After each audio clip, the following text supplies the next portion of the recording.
The following game has no ESRB rating, nor is there a listing of any sort of restrictive content that may appear in the game.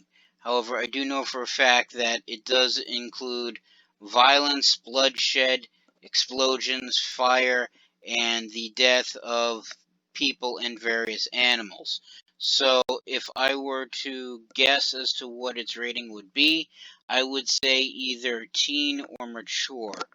So, that being said, viewer discretion is advised, and I recommend that anyone under the age of 13 not watch the following video. You have been warned.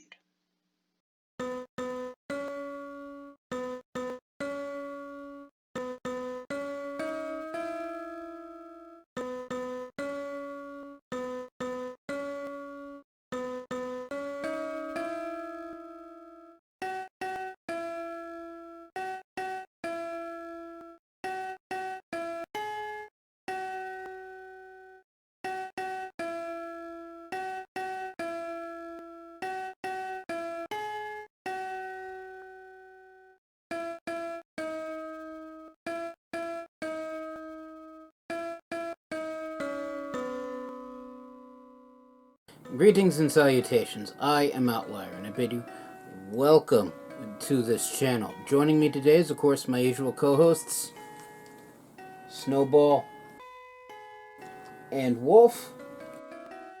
And today we are turning back to Rimworld.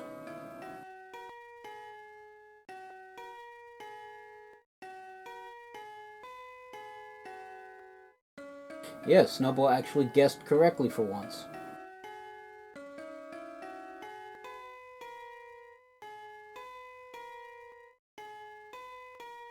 So the premise of Rimworld is that you control a colony of people on a far-flung world at the edge of known space. Yes, you could call it futuristic. However, you don't have to have futuristic technology. You can just simply keep with the I don't want to say primitive weapons, because I have seen somebody wielding a great bow chop a mechanized centipede in half.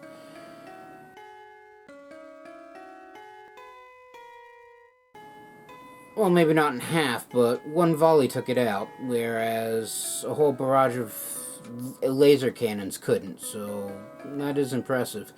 But yeah, the whole premise of the game is that you have a bunch of colonists, you have them build a colony, they live, they thrive, all the while the game tries to throw catastrophe after catastrophe at you until everybody dies, or you manage to escape, or some other win or loss or fail condition occurs.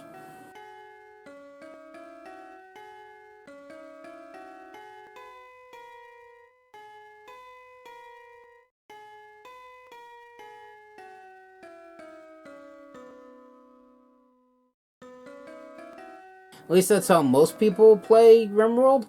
If you've seen any of the prior episodes that I've made of this game, then you know that my colonists are being roleplayed as a heavily armed and armored small military unit sent to the planet to fight the pirate faction, because the pirate faction has been causing the government that they work for and pledged to serve headaches. So we're fighting them at least as much as we can until everybody again dies, or we manage to make it to the evac ship. So far it could go either or. I haven't really done much in the way of pirate fighting, but we now have new shiny things, so we'll see how it goes. This game is, of course, made by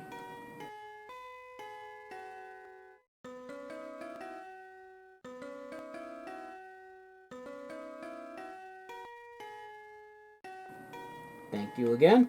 And that being said, let us begin.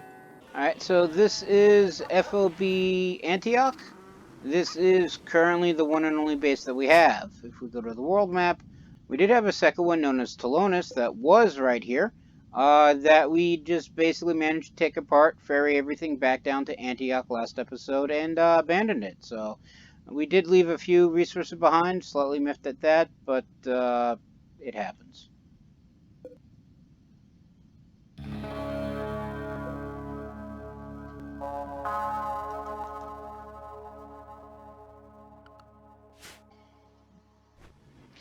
So, as I've no doubt said before, there are a couple other rules in addition to being a heavily armored military unit. My group also can't accept royal favor for when the Empire asks for jobs. While we can still accept quests, we don't work for the Empire, we work for a government known as the Commonwealth, which, yes, I just made up. So, no royal favor, so that means no psionic abilities. I know people were probably looking forward to that, but feel free to play the game on your own terms if that's more to your liking.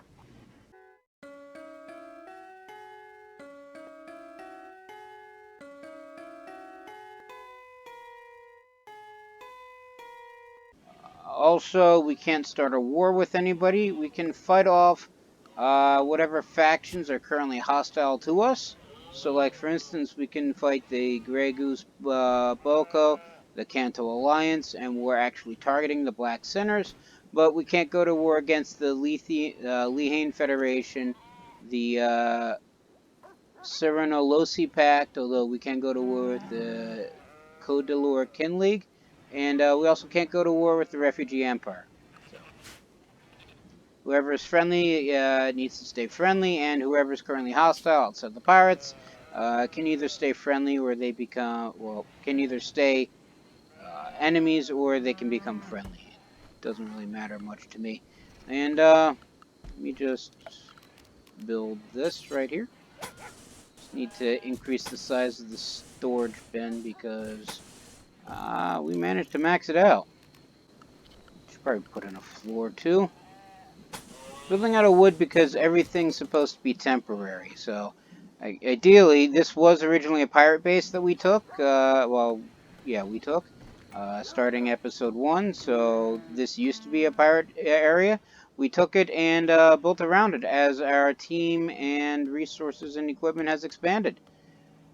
In addition to that, anything that we can't take with us, we're supposed to destroy.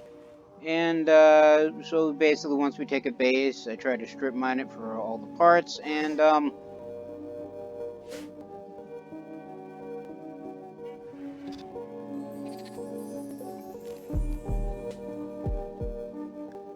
where is Sky? And who is Sky married to?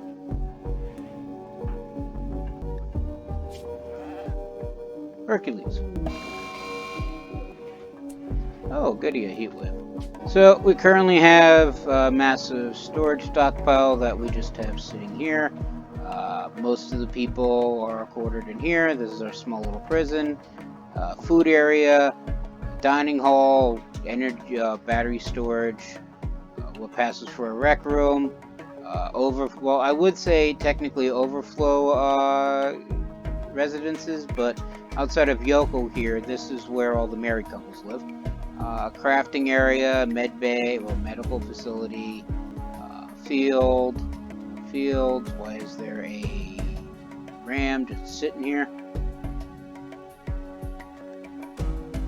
Hey, we maxed out sleeping spaces. Okay.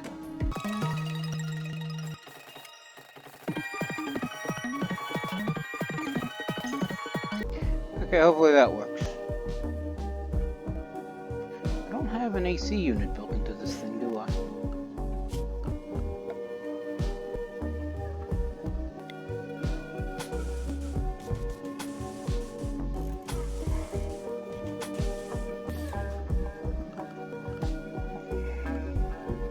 Built the barn without expecting a neat way to cool it. Plop that right there. Okay, these guys have an AC unit. This place does not. I was so worried about keeping it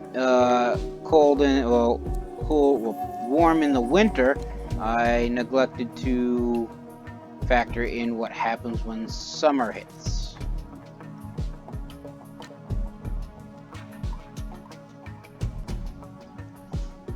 So very few of my areas have built-in AC.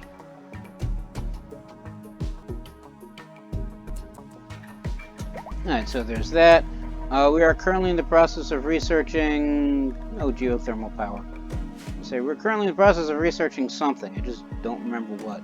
And Chief Mercenary is fully healed, because he causes as much self-inflicted damage as anything else that he gets injured by. There's like a bunch of skeletons in the scyther right here. Get rid of that field, because I don't think we need to dump things down here anymore. In the meantime, last episode, they did finish researching, well, several things actually. One thing I've been most interested in is the transport pod. Must be placed next to pod launcher's fueling port. Okay, so I'm guessing that's what this thing is.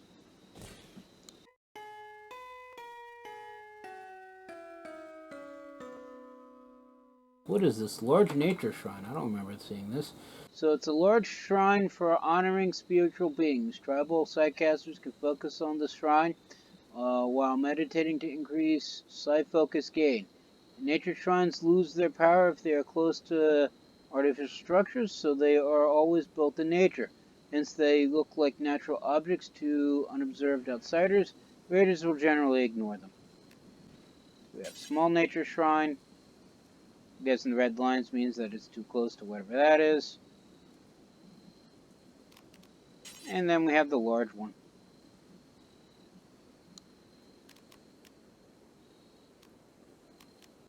But again, not working for the Empire, not working for the rebellion against the Empire, so no sidecast abilities, so not really needed this run.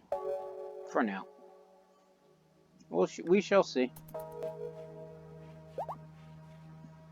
So yeah, I'm hoping that the transport pods, or the pod launchers, will allow me to move people across the world faster than just simply walking. So, like, for instance, go to quests. No, so ship to the stars is what I'm considering the evac ship, and if we look at it, it's all the way, well, it's here, whereas we started, maybe I can find it, can't always, we started here. So if we get the nav estimator out, make it go this way, we are going to take 45.3 days just walking there, and it looks like we're going down and around. Kind of a shame we can't cross water, but they haven't invented boats yet, apparently.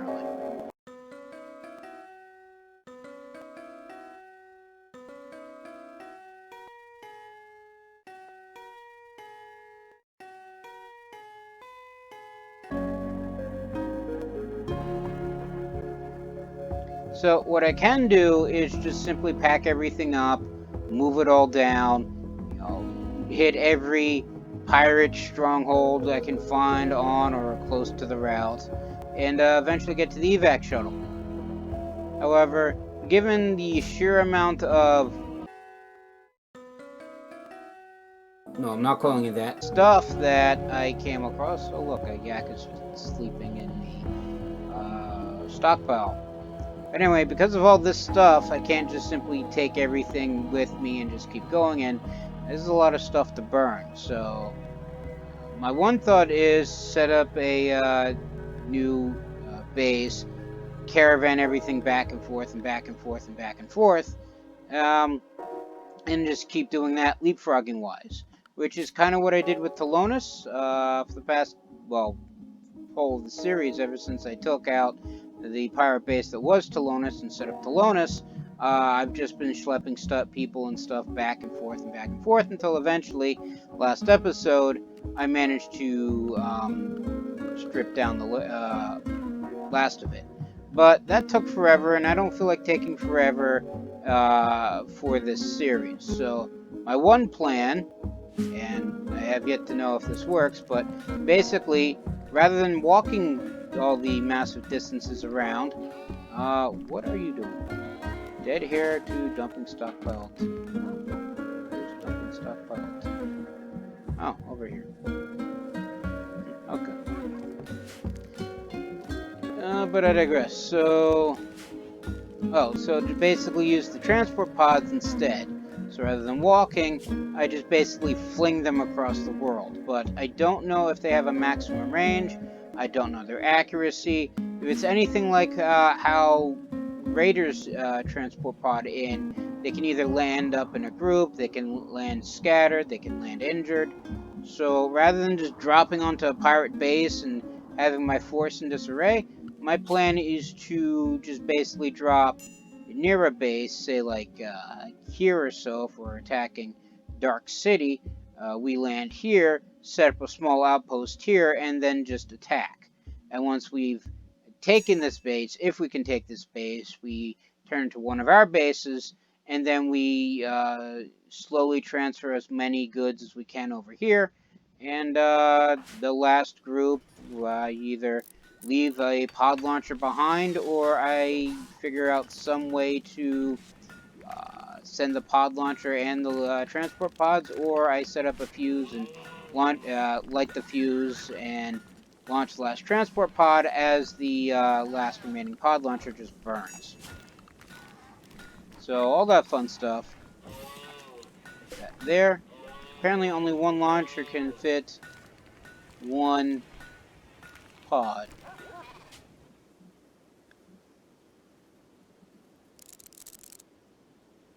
Alright, so at maximum fuel, they can only go 66 tiles. I have to admit, I've never actually used this before, so... I also don't really have much in the way of chem fuel. And I have 120 units of chem fuel. To my name. I mean, I have a refinery.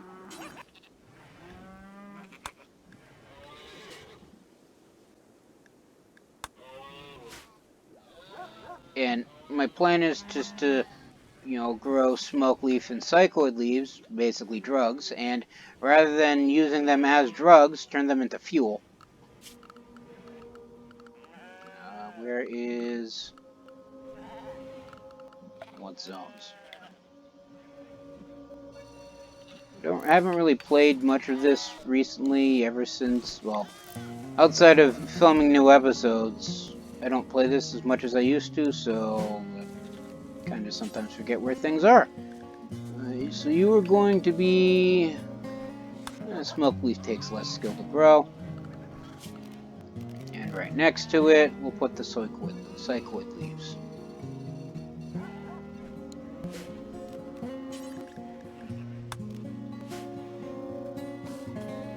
Yes, I know I can use them for drugs, and some people feel that, people operate better, slightly inhibited, but in my opinion, I got nothing against people who have that way of thinking, but it's not how I operate. I'm not really a fan of anything that inhibits one's function. That technically includes alcoholic drinks as well. I probably should put a door somewhere in here. One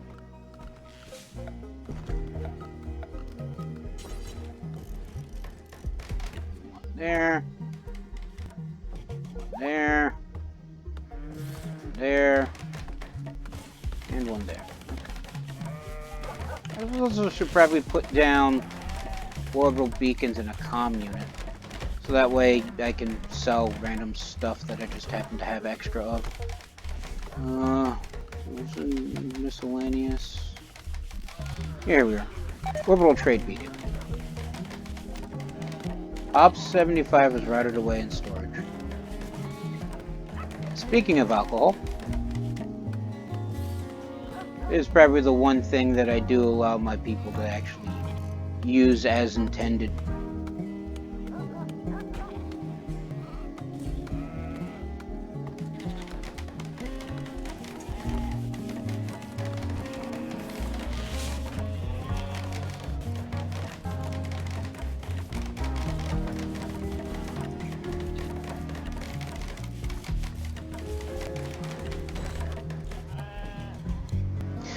Alright, so that should cover the entire stockpile. Now I need a comms console.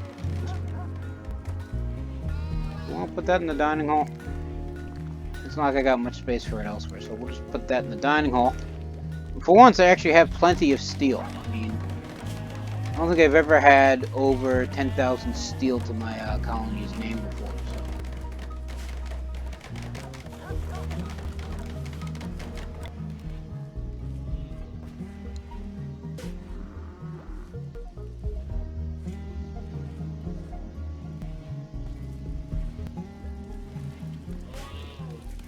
We'll see how that goes.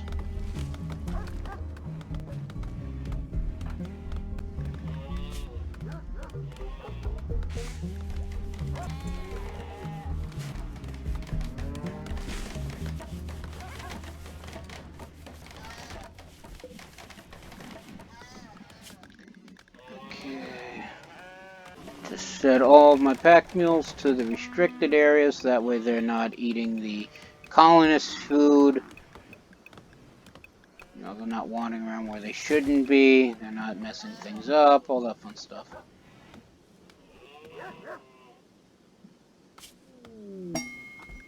Quest available, Donkey's MICT cluster. Alright, so Donkey's MICT cluster. Donkey, Chief of the Grey Goose Boko is making request. Aren't they the bad guys? Well, someone were at war with, or someone's at war with me. Mechanized Storm has been attacking settlements. He wants you to signal the mechs to distract them while he clears the hive. Do a mechanoid cluster will land at FOB Antioch. The pod will contain these dangers: one centipede, one lancer, one pikeman, two scythers, one auto mortar, one gloom light, one mech high shield, one mech drop beacon, and 3 mini slug turrets. The mechanized cluster will be initially dormant. It may have a countdown activator. May stay dormant forever until disturbed. And I can accept it for 84 goodwill. And my goodwill is currently negative 76. And I have 7.6 days to decide.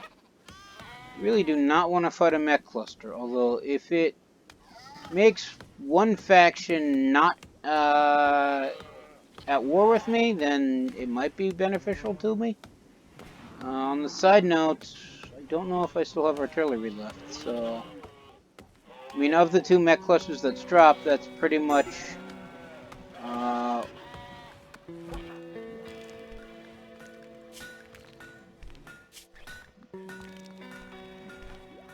it's pretty much I've been taking out the mech clusters. Because the mechs are not something to be trifled with.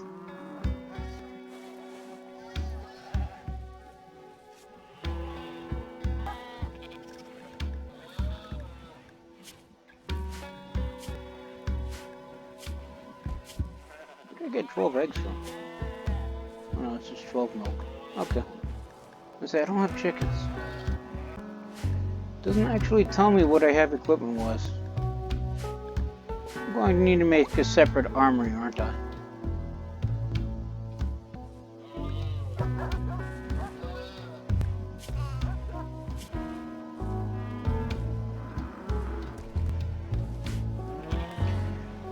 Okay, so the Labradors are suffering from heat stroke. They are suffering from corpse disease. Blue is broken inside and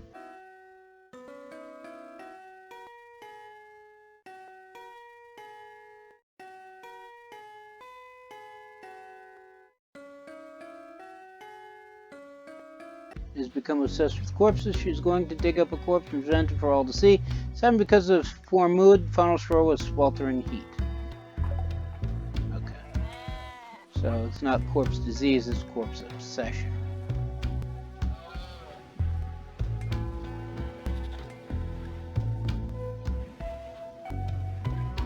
A couple of my Labradors are starving because we can't make kibble for them because it requires both meat and vegetables, and we actually have neither right now, so...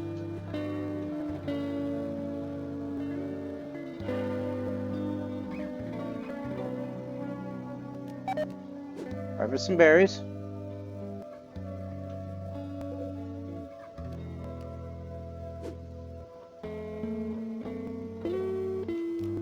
Harvest as many berries as possible.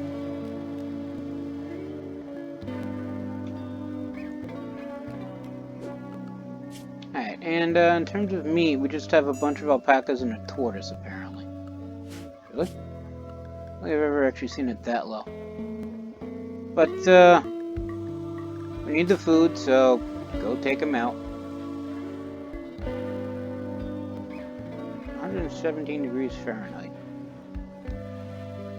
And in the fridge, it's actually 74 degrees Fahrenheit. They actually can't keep the fridge cold. And it'll spoil, and the stuff will spoil in 18 hours if they can't keep it, if I can't get it freezing again. So once again, we'll run out of food. Who's my builder?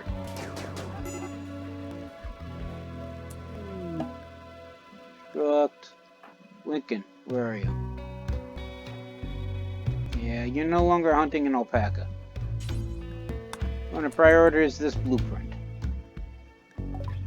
And we completely ignored the brigand lair, so after being discovered, the bandit camp has dispersed. The quest, the brigand lair, has ended. Oops.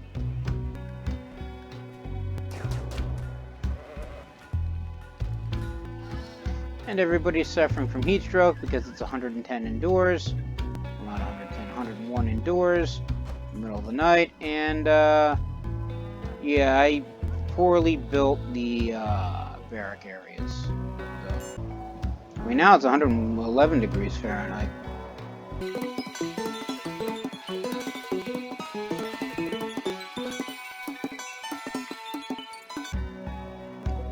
Now it is set to -2, so let's actually drop that to -20 degrees Fahrenheit. See if that helps.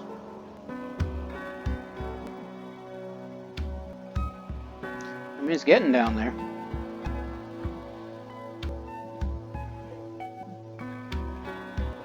Stuff is still gonna spoil in a couple hours. It's now 53, 54-ish.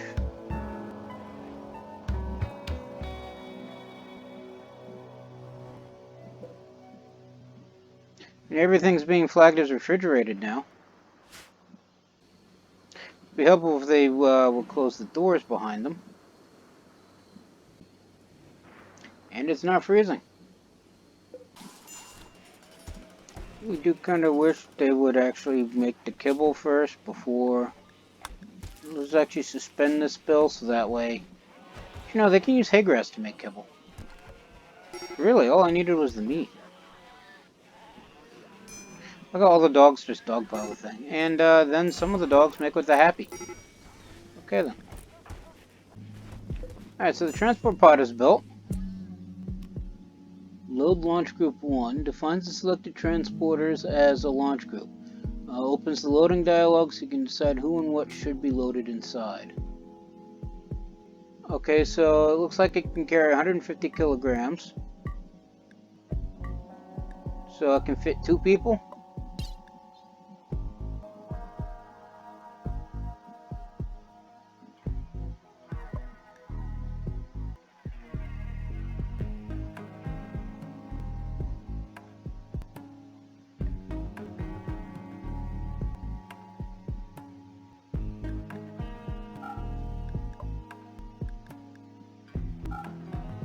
Some food.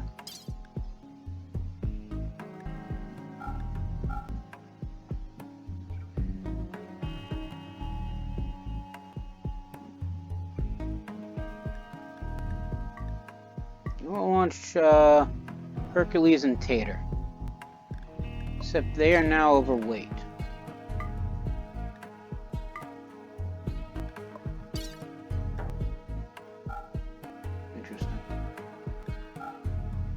Now lists the weight right. It lists the weight right here.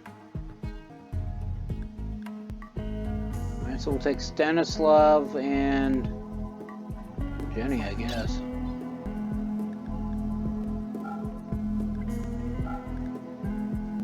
Well, 7 units of food.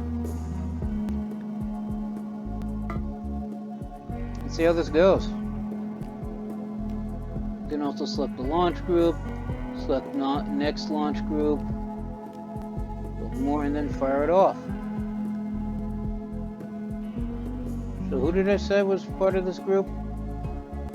Stanislav, I think, and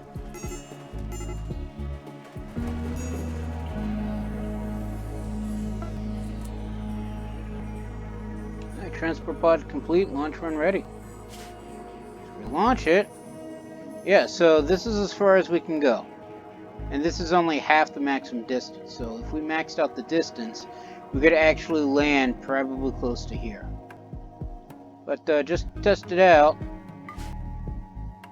let's head back to where Talonis was and see what happens.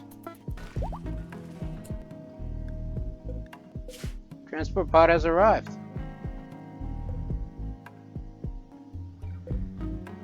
Okay.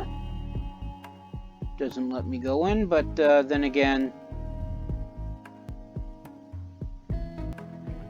Okay, so it can't resettle an area that I abandoned.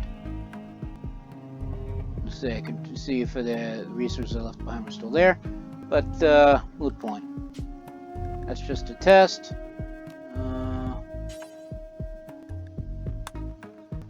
Just have them head back. It takes 0.2 days, so I wasn't too worried about them getting, well, hungry. Should put lights in the annex. Shouldn't I?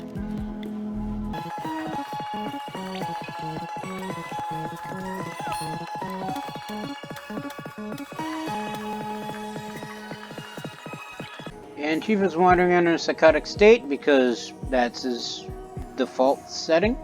And Faustro was unsettling environment because Chief is always pissing me off. And and they've walked back. Okay, good.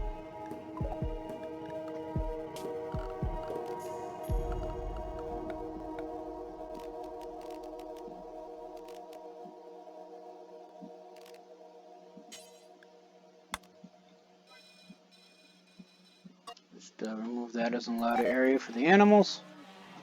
And Bowman has gotten food poisoning.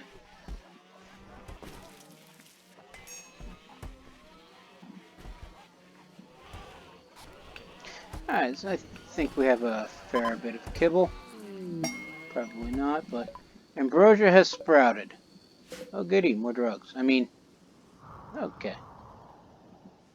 We'll keep that in mind.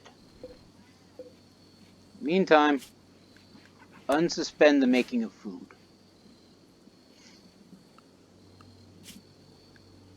And we have an entire herd of gazelles and some squirrels.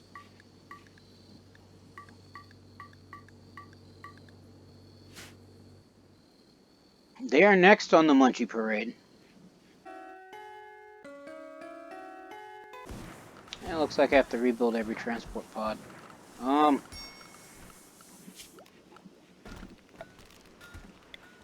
I mean, I kind of figured as such.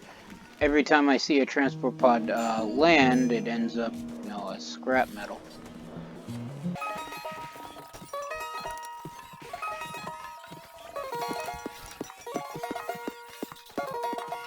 Now, I definitely don't have enough chem fuel to actually fuel all of these.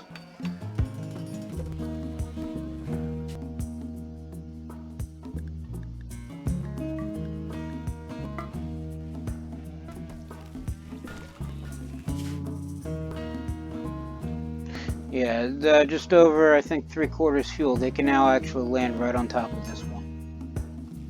So, we're not going to do that. Because I don't see the point of sending 2 people to attack an enemy.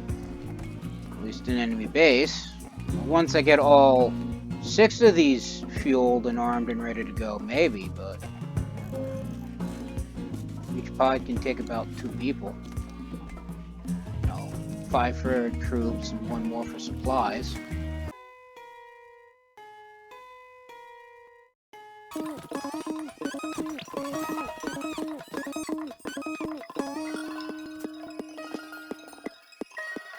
The heat wave's over, so now it's actually colder outside than it is inside, but okay. Now it works for me.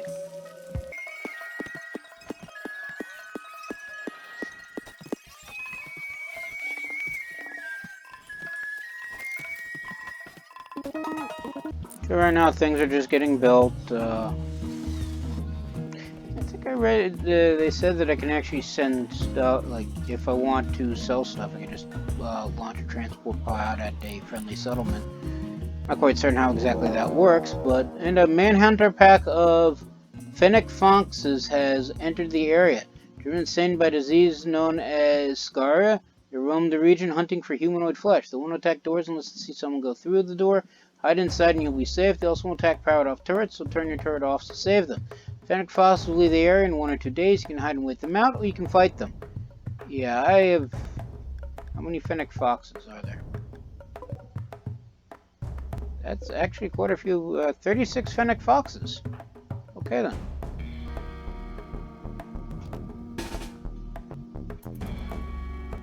Gather the troops. We go to war.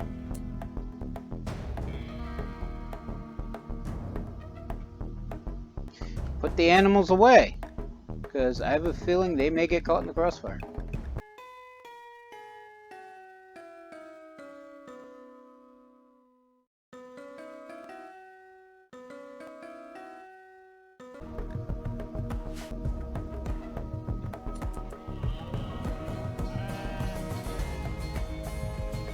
I do like how seeing all the animals just simply pile into one area. That was neat. I really should build a defensive perimeter. But the foxes are here.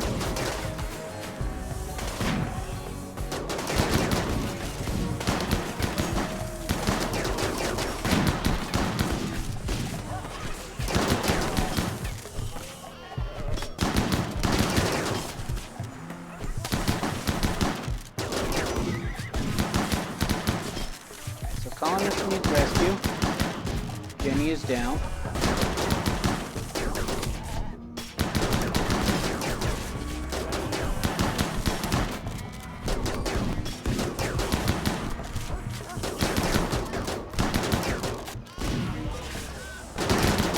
Seven's still alive. Yoko is also down. And there's now a mad boom rat. Because that's just what I needed. Dead in 4 hours, dead in 4 hours. Rescue Jenny. Rescue Yoko.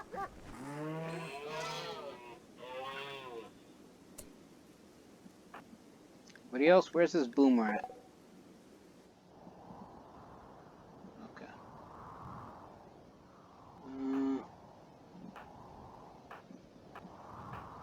Alright, everybody who isn't injured in some way, or, you know, carrying injured people, and they're injured anyway, so, goes here.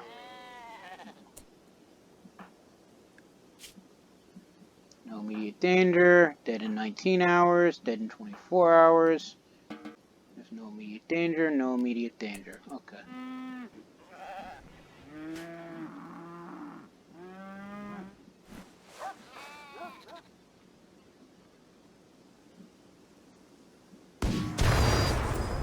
And that's now gone, so good there.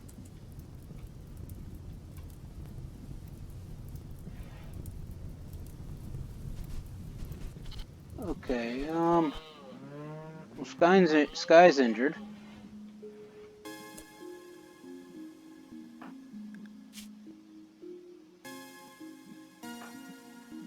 But,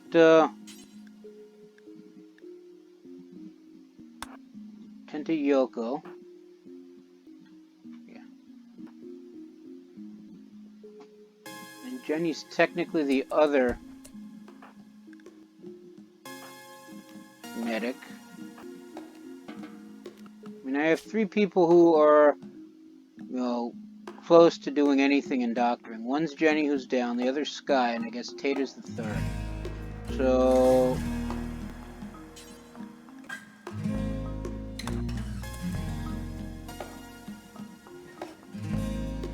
these 2 are the top priority because they'll be dead shortly.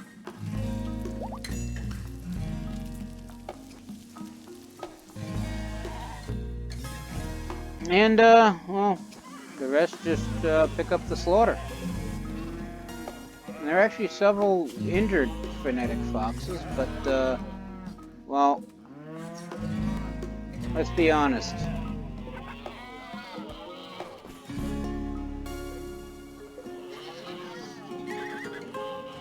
Come on.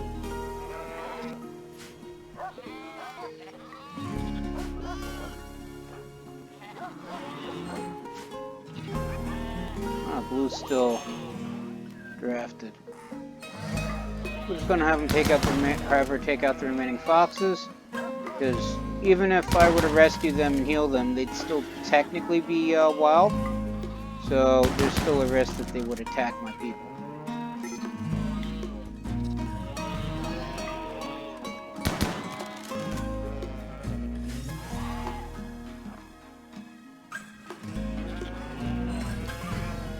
Alright. So dead in 2 hours.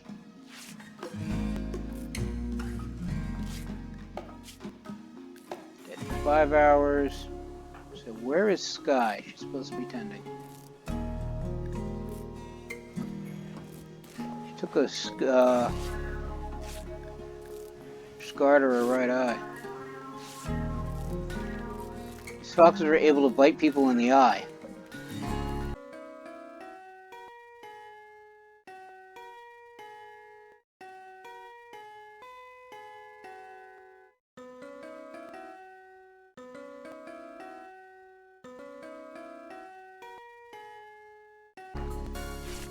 That's interesting.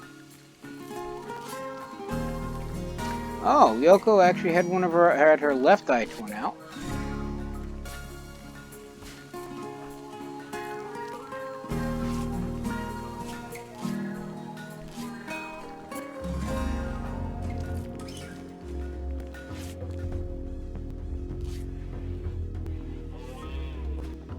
Oh yeah, I actually forgot about the animals.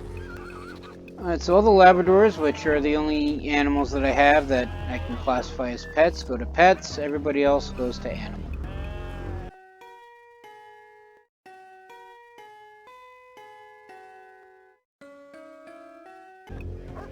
Well, I have 2 separate areas because there's basically 2 different classifications of animals that I have.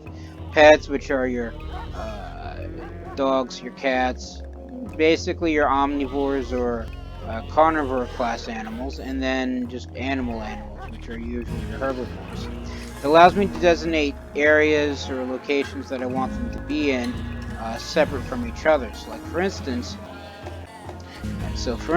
if we you know, the regular animals will eat both kibble and hay grass. So, the kibble I need for, well, just my animals, well, the pets, like the dogs can't eat hay grass, so I prefer to feed them the kibble, but if I left them all in one group, like the sheep and the goats and the donkeys would also eat the kibble as well.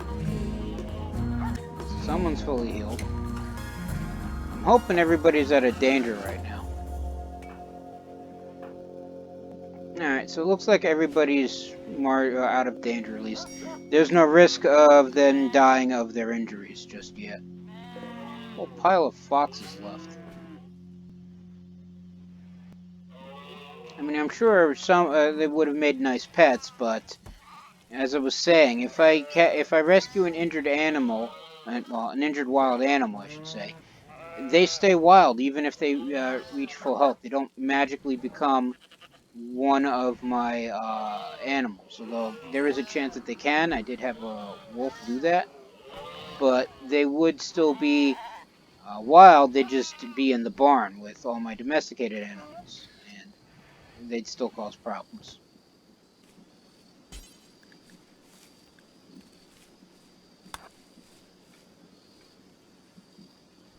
Just move the kibble back into the barn. I don't think it has, yeah, it doesn't expire, so not much of a concern, but weapons and the like do deteriorate, so I like having them. I don't like leaving them out unless I can, and then the corpses are probably going to deteriorate anyway, and somebody has an infection. Jenny is now infected. In her right shoulder. Where is Sky? There she is. Priority is tending to Jenny.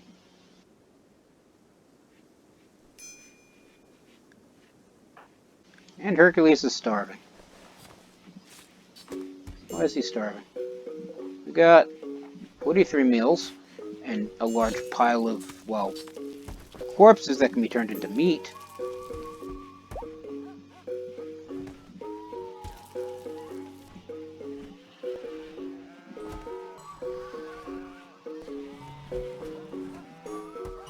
Yak 1 has given birth.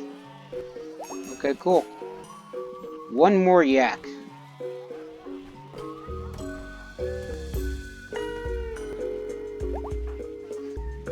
She's fully healed. Yoko's no longer incapable of walking. Jenny's no longer incapable of walking. How is her infection, by the way? So she's at immunity of 24 and the infection's at 20%. So if we can keep it treated, there's a very good chance she'll survive it. Because for those who don't know, when you have an infection, it's basically a race between two numbers. The infection percentage and then the immunity percentage. And the rate at which they grow depends upon whether or not it's treated and how well it's been treated. And if immunity hits 100% before the infection does, the character survives and the infection eventually goes away. Once it hits 0 again, well, once the percentage drops down to 0, they survive. Whereas if the infection hits 100% before immunity does, they die.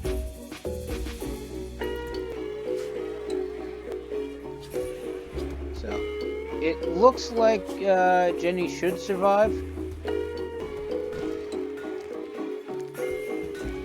Yeah, infection's, I think, still at 26, I said. Now it's at 27, but immunity's now at 36, so... Oh, Sky's fully healed now. Okay, good.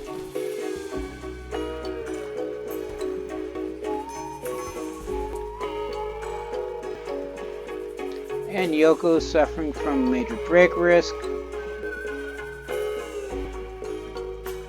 Can't imagine why. She almost got, well, she almost got her head ripped off by a crazed fox. Okay, so Jenny looks like to be up and about. It's her gunnery skill 2 versus 7.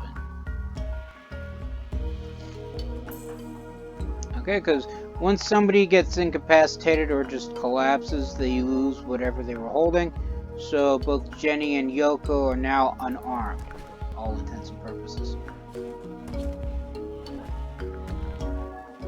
Now one of them had a machine pistol and the other had a infection now at 33%, whereas her immunity is now at 45. Tending will expire in 0.7, and she's just gone into a psychotic state, so she may not actually survive if they can't get her tended. Then the immunity will stop increasing at the rate that it does, and if the infection exceeds immunity and gets done beforehand, she dies. And there will be nothing I can do about that. It's not something I like having happen.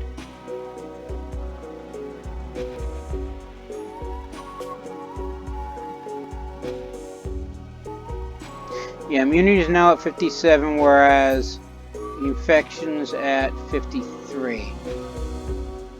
And it's no longer tended, so it'll actually increase at a higher rate, and it'll probably be a day or two while she is in this psychotic state, because they don't end fast or end quickly.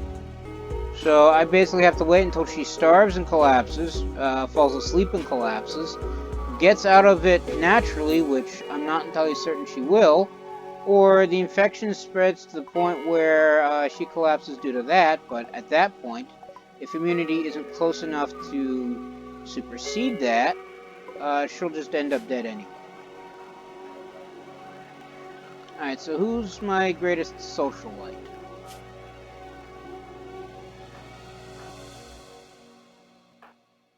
Alright, so basically Tater. Okay. Where'd all the steel come from? Given the patterns that, I'm guessing I missed a cargo pod salvo somewhere. I mean, they're basically staying 2 points between each other, although now it's like separated by 1 point.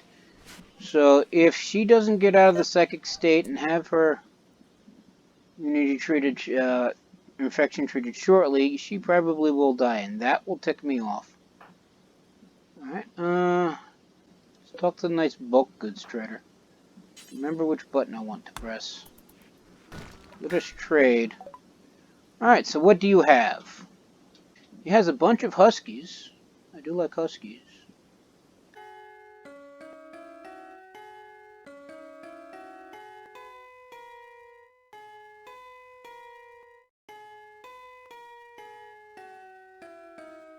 That's really about it in terms of pet-wise. For some reason, they're transporting 726 units of human meat. I will not ask. Bunch of venison. Unfertilized goose eggs. Unfertilized goose eggs don't really help. I mean, if they were fertilized and I can get, say, hatch them into geese, maybe, but not right now. I mean, I have resurrected mech serum, so I'm not too concerned if Jenny passes away, but as I said, it'll still irk me. Still have 2 orbital bombardment targeters. Okay.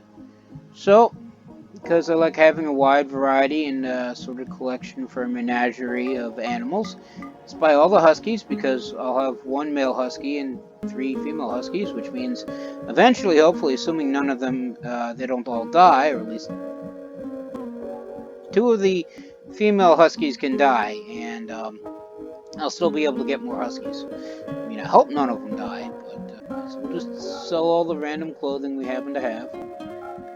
And that's actually more, just by selling the random t-shirts and shirts and other stuff that I just happen to have lying around, that's actually more coin than they have in their possession. So let's not sell off the parkas. Now, what else is he selling? He doesn't take pieces of equipment. He's a bulk goods trader, so he should actually have no components, cloth, a whole bunch of meat. I can sell my animals. Does he have steel? Got some wood. I'm not seeing steel though. Of course, not that it really needs steel, but okay, so he doesn't sell steel, and I'm now down to just over 9,900 units of steel. So I spent 3,000, 2,000 steel somewhere. Probably all the orbital beacons and everything else. Alright. Except all of that. So for animals, where are my new huskies? You all go into the pet section.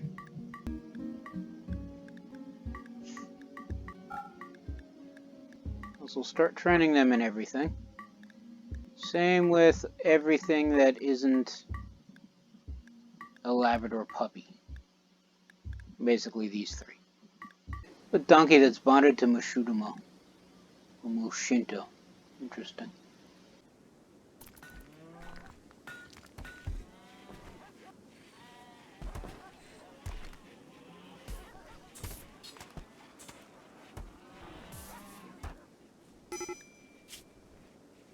Medical emergency, yeah, I kind of guessed that, but, you know, I can't really just drag her to bed. So I have to wait until she collapses or dies first.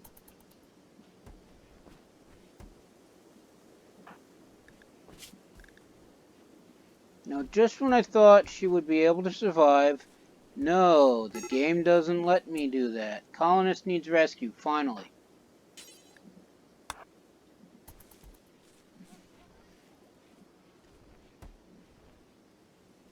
Get her back to bed.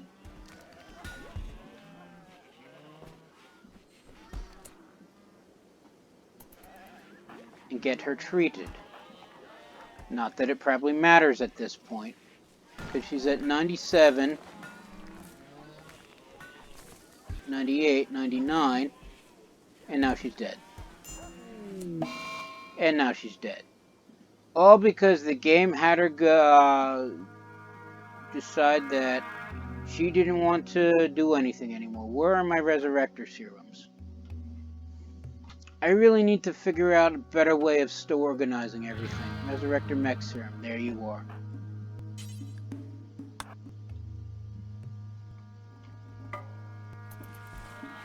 I don't like having my people die, especially when they are...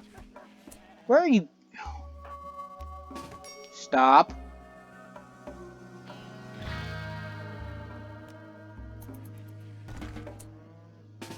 No, we are not burying her. Where is... Stop cooking the dang meal. Use the resurrector serum on the person.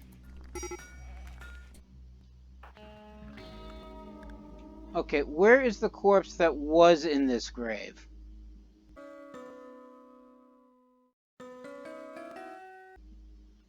One of many things I was not expecting to... Alright, you unburied this thing. Get it back in the ground. And where is Sky again? Not butchering. Use on her.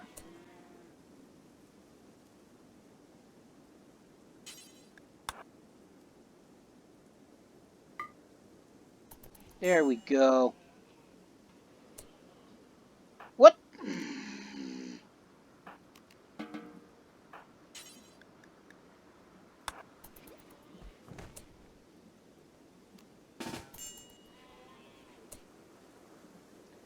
Okay, so where is Blue now? Did she even rebury the corpse? Maybe, maybe not.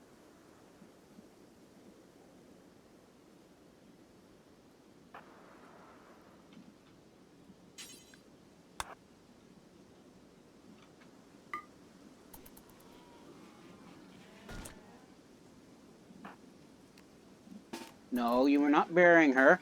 Everybody I find walking this way gets drafted until Sky gets here. Where is she? No.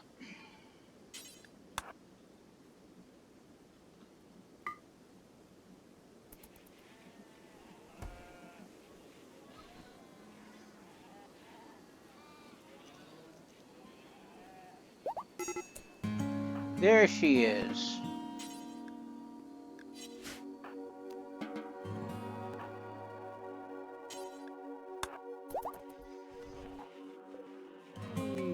Alright, so where is the corpse now that was here?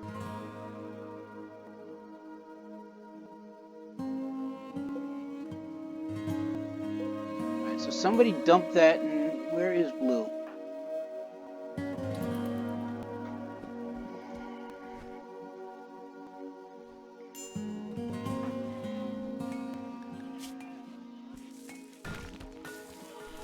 And that whole issue just ticked me off.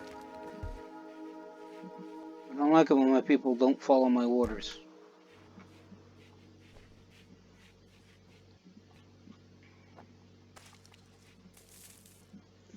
Now, there was no reason why Jenny was supposed to die. Well, should have died. But the game decided, oh, she's going to have a mental breakdown, and rather than tending to herself or letting somebody else tend to her, she wandered about for a day and then flopped over dead.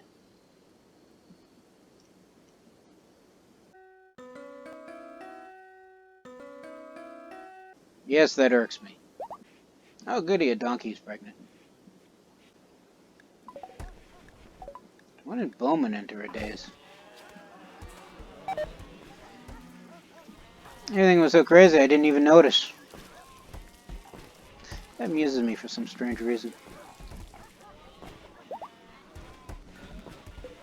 Oh, but with the comms beacon now, it can actually...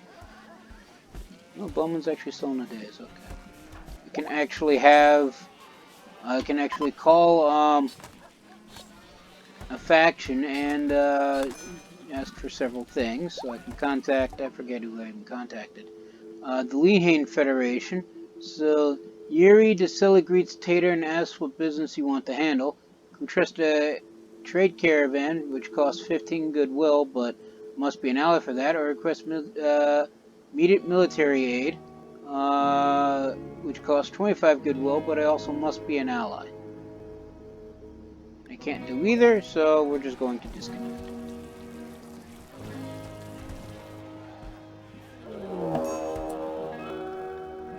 Okay, so mechanoid clusters decide to drop in, gross. So mechanoid combat clusters landing nearby. The cluster will initially be dormant, so you can take time to decide how to attack it. It may remain dormant until disturbed, or may have a timer or proximity activators. Even dormant mech clusters aren't harmless. The dormant cluster may assemble mechanoid attackers from time to time, or have some broader negative effect that must be dealt with eventually.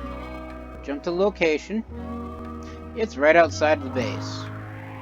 So let's see, I have countdown activator, which activates in just shy of 5 days.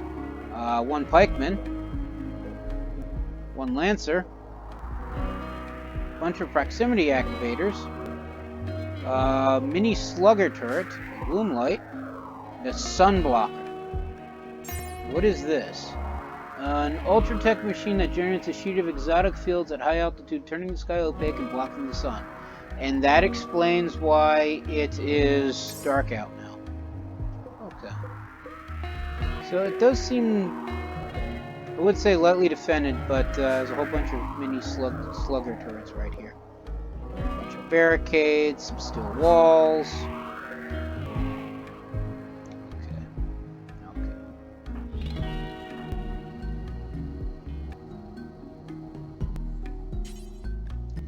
So we're going to have Yoko equip the shotgun, or equip the shotgun first off. And, where are my few remaining orbital targeting beacons? They'll be a pain in the butt to find, aren't they?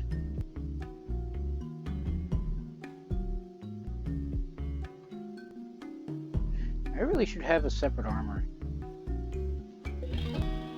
It's the healer mech serum. More healer mech serum.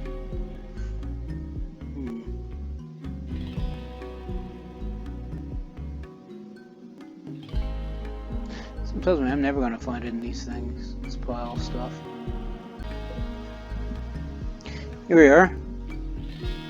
Looks like they actually changed the icon for it, because it did not look like that originally.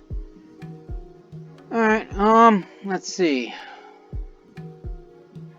I don't think shooting matters, but who's one of my better shots? No, Lincoln. Click the orbital targeting thing. And we have visitors. Group from the Lehane Federation. They seem to have a few items to trade. Yeah, we have to deal with AI units, so get back to you in a quick sec.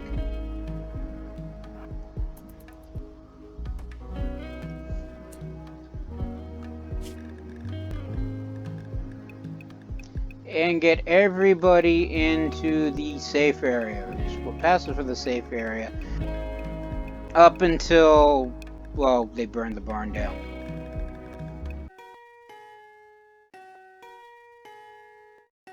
Give it time, I'm sure somebody will.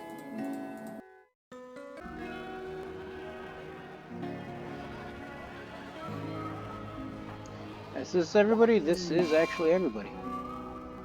Pack is pregnant, and there's now an eclipse, so even if the sun wasn't blocked, it's now blocked. Alright, so take the orbital beacon.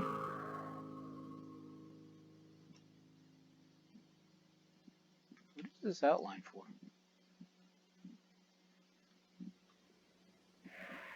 Weird. And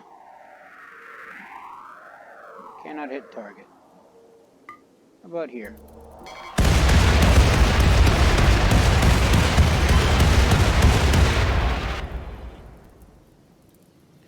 Alright, well, that worked. Sort of, kinda ish, I wouldn't complain. Was expecting a bigger lead up, but I don't complain, but it looks like they brought friends, so we're gonna have a battle.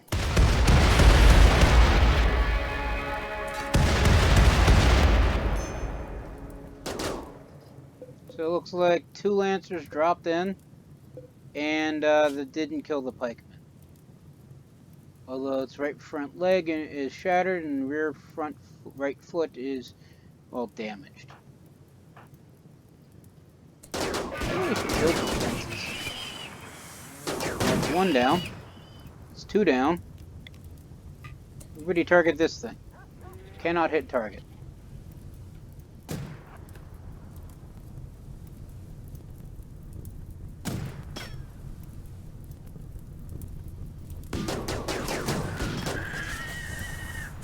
And it's dead. Okay. There's still something on fire? There's actually still something on fire. Okay. Alright, so now that everything is down, we allow for everything. Pick up the remaining corpses. And that's actually how I like to deal with mechanoid clusters. You'll be dead in 16 hours, because you took a mini slug round into the head. Shot it, lost your nose. Chief is dead also in 16 hours because he got shot in the foot by the charge lance. I'm thinking friendly fire.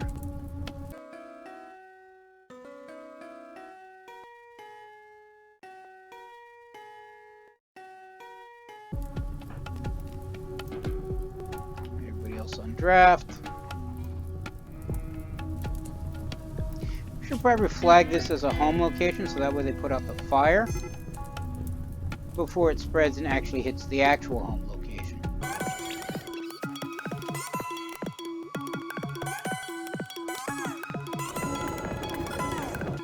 And Chief is having a major break risk, probably from being shot at.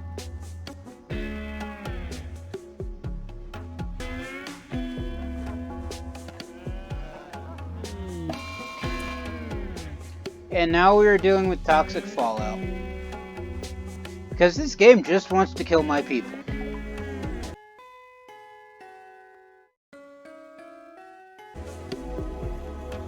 Alright, so distant chemical fire has released a plume of poison over the entire region.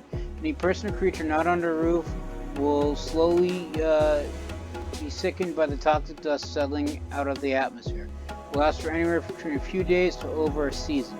That's what Wandering actually is. Okay, so the animals are not leaving their pen until I absolutely need them to. Thankfully, there's quite a bit of hay grass left.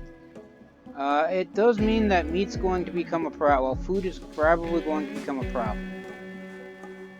So it was mentioned that this place had a few these guys had a few things to trade with.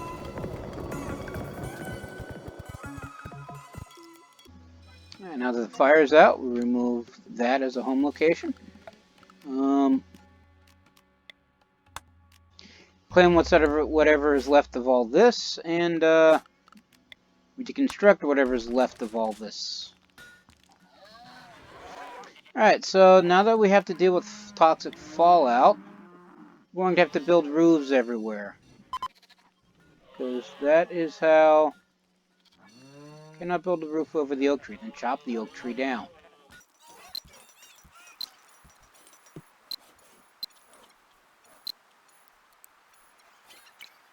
Alright, so negotiator cannot talk properly because of poor health. This will affect trade prices. I'm not even certain they have anything I want. They have one component. 2 things of medicine. Tech print for jump packs. I'm sure I'll take that. Medicine. The component. Keep the meals. If I sell all the spare clothing, how much would that get me? And the guns, apparently. Pick up a psychic reader. Alright, so it gives limited mind reading ability, improving the user's ability to get the upper hand in negotiations and social situations. The effect is proportional to user's psychic sensitivity. Yeah, we'll keep those. But that does mean that I would owe them about 1,000 silver. But I do have some spare silver to spare. And I get rid of all the spare weapons. Actually, you know what? There was one machine pistol that I need to keep. Let's keep the incendiary launcher and actually this chain shotgun instead. I'll keep the normal chain shotgun and sell the actual one. Of course, that does mean that I'm going to be giving them over 1,000 silver, but you know what? They have something interesting that I want. Do I want it though? Do I actually need the tech print for jump packs? Pause it real quick. Research. I do need the tech print for jump packs, okay. Alright, so if Tater's injured and that's affecting his ability to negotiate, who's my next closest social light? I think that's actually Hercules. Hey, he ever get treated? Did not get treated. Where is Sky? Oh, she's tending to him, okay. Out. Alright, so Hercules is the next closest. Alright, so again, we'll take the component, we'll take the medicines, take the tech print, give you all this. Kick the psychic readers, and since we don't have anybody, and since we're using somebody who isn't injured, we can negotiate better prices. So instead of losing over 1,000 silver, we only lose 569 units of silver. Okay, fair trade. Just apply this tech print real quick. And we have the tech print for jump packs. Applying tech print, Gyoko gained 2,000 experience. And we've now completed the tech print requirements. Researchers can now begin research on how to actually use the technology at your research bench. And just for reference, because I probably forgot, let's just pause it all real quick. But let's see, the jump pack, build jump packs from area assaults during combat.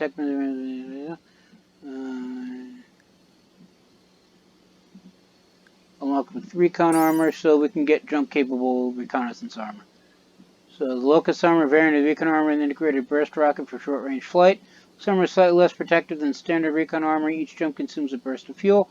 Armor must be reloaded after several uses. Unlike motorals protect military units, Locust trains primarily with melee weapons. They usually avoid static shootouts, preferring to jump straight into enemy fortifications and fight hand to hand. They do poorly in static defense or confined quarters, excel in mixed cover or ship cracking operations. Alright, so that's probably not something that we're going to be using, well, right off the bat, because I don't really have much in the way of melee units. Although with the Eclipse, it's going to, since my primary method of power seems to be solar power, the Eclipse is going to prevent my batteries from charging. Also running low on food again. Toxic fall is just going to kill all my plants. So what I'm going to do, and I've done this in the past, I'm going to form a caravan.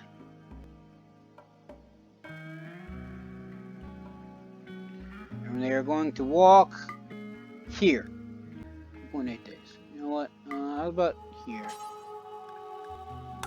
Move waypoint. 2.5 days. 0.3 days. Okay.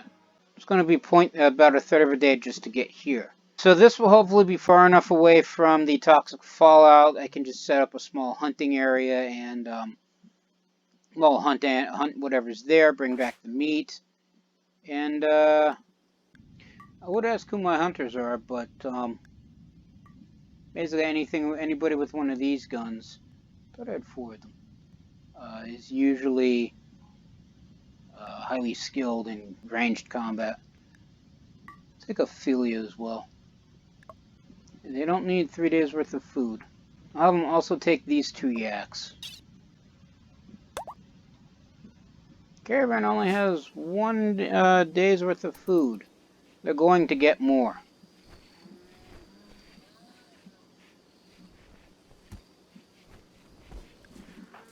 It's Bowman's no longer wandering around in a psychotic state. Goody.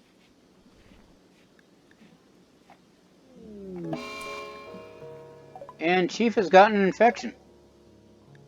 Because that makes perfect sense.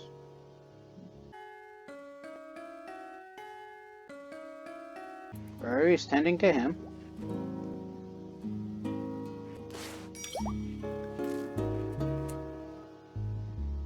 Anoka's fully healed. Jenny is starving.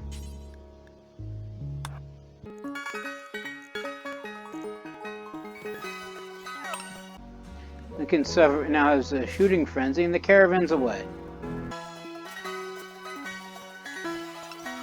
And they've arrived at the destination. Sell it for right now.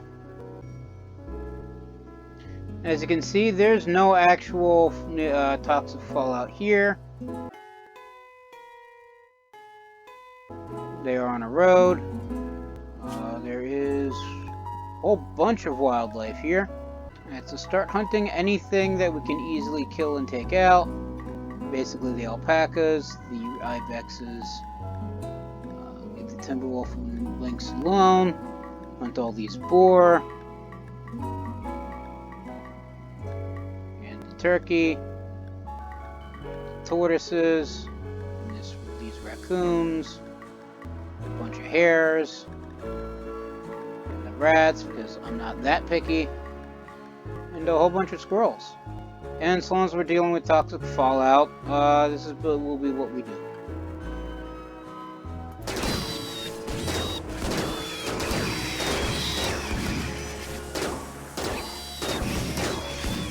And the question about the mech quest expires in a day. And Chief is now wandering about in a daze because any little thing sets him off, so he might die from infection. Or, he wanders about in the toxic fallout and that causes him to die. Also, all the animals can starve because they're just chowing through the Ibex Ram Revenge. It's 2.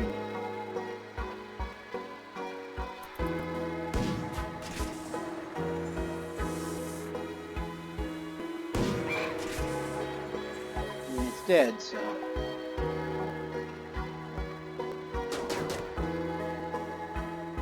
Let's say, is that everything? But no, it's not.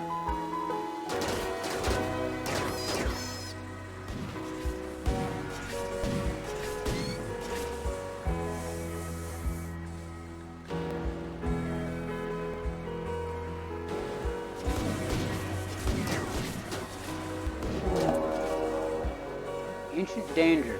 Slicken drills near an ancient wall. A sensor for bloating overcomes him. He isn't sure why, but he feels that this dusty structure may contain great danger, so let's not touch it. Moving on.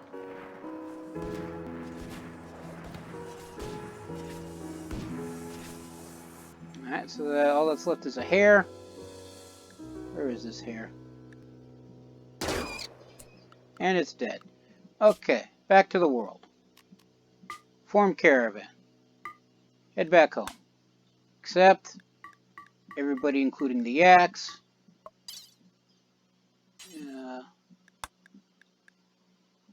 Let me guess. Because it's not part of cancel. World. Let's see. Zone. Home location. Where'd all my stuff go?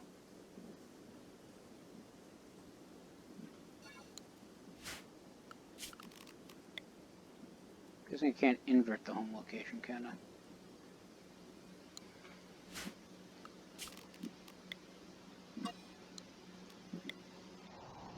But stockpile zone. So everything in the stockpile. This entire map is my stockpile.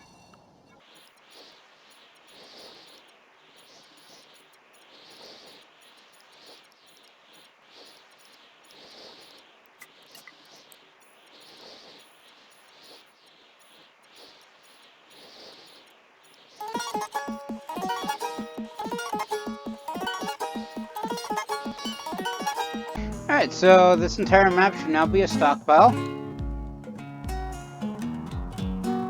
And, we're just going to allow everything.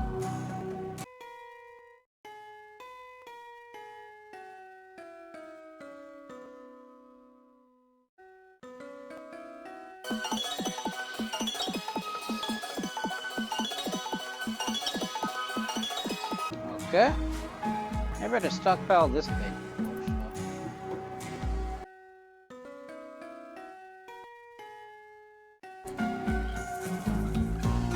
Alright, now that everything should technically be on the stockpile, let's form the caravan to go home with all the meat that we just, well, slaughtered. So that's all the travel supplies. We'll just... We actually can't take all the, carcasses with us. Huh. Should have thought of that before. Should have bought more pack animals. Oopsies. Hopefully the meat will keep for more than a day. In the days the item starts to rot. They can only take 2 carcasses. Or 2 wild boar carcasses. Take all 4 of the alpaca though. No, they can't. Alright, so they can take 2 rats and 2 alpaca carcasses. Okay. Caravan will become hungry, yes, I know. Meantime...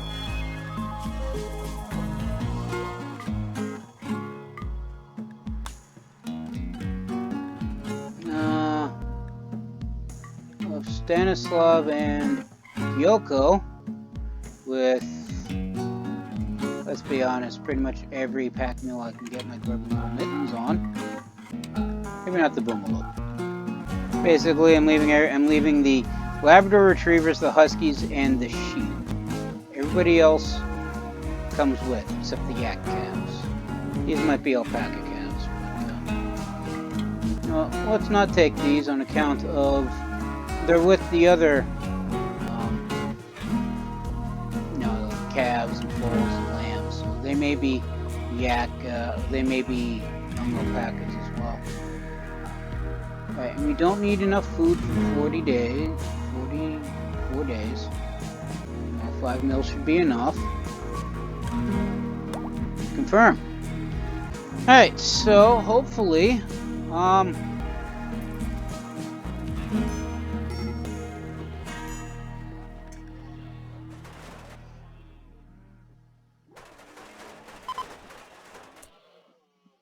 say now what, but that's just the eclipse ending.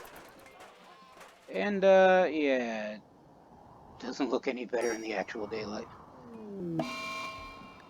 And Blue's going on a food binge.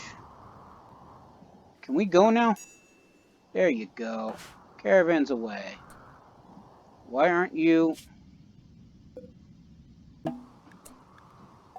Caravan has arrived. Okay then. In that case, cancel caravan, go to the world, form caravan, go here, grab everybody and everything. Alright, now we should have enough space to take every corpse.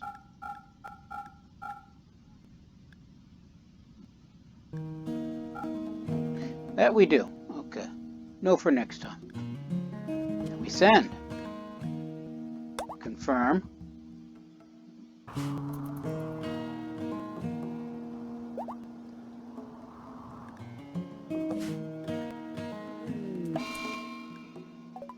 And the hay grass now has blight.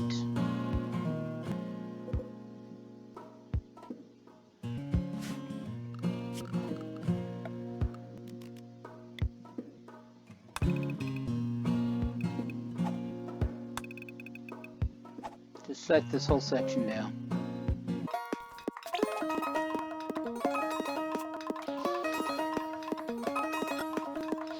Alright, so hopefully they'll gather everything and then get back before the corpses start to rot. In the meantime, hopefully Chief will get out of his daze quickly enough so that way the infection can be treated, and we just ran out of power because also fun. But that's all an issue for another time because I'm going to call it here. Everybody stay safe from the plague and have a good day.